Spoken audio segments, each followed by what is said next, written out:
you feel any differently about the Ravens now that they feel like they've got the monkey off their back? Huge comeback, aggressive going for it on fourth down, seem to finally understand how to play the Chiefs a little bit. I know they are riddled with injuries, but that feels like an emotional, mental uplift for Baltimore going forward this year, knowing they could take on the mountain that is the Kansas City Chiefs and finally climb it.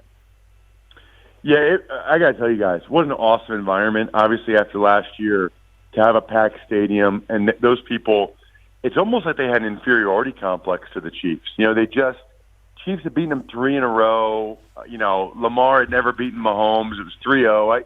That was a crazy, for an NFL game, you don't usually see people that excited and that, relieved and happy after the game. It was spectacular.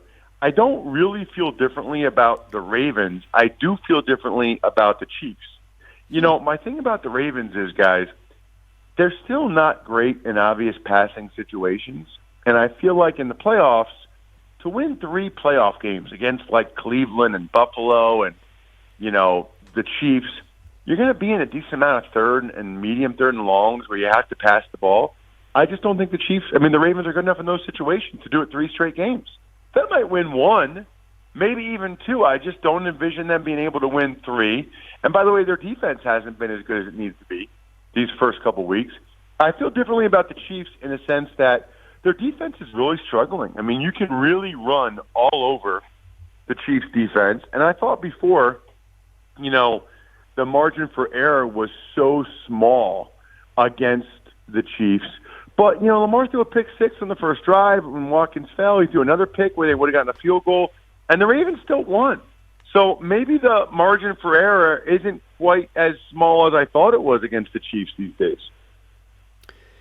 Ross, that comment about the Ravens in obvious passing situations, is that a Lamar critique? Is that a personnel critique? Is that an all-encompassing critique? Where does that specifically come from? Yeah, I think it's all-encompassing because I think their offensive line is not great and much better on the run blocking than they are in the pass blocking. I think Lamar in the pocket is average in obvious passing downs, and I think their receivers are okay, but not great. So it's kind of combine all of them. I will tell you this, I love Lamar, and as a former offensive lineman, man, I love watching the Ravens play. They have, I think I tweeted this, at Ross Tucker NFL, they have the most creative and entertaining run game I have ever seen in the NFL. I mean, it is so fun to watch the misdirection, the tight ends, the fullback, and when Lamar fakes it to the running back, and that's what he does usually, and when he comes downhill, he is explosive, he's electric, it is really, really entertaining to watch.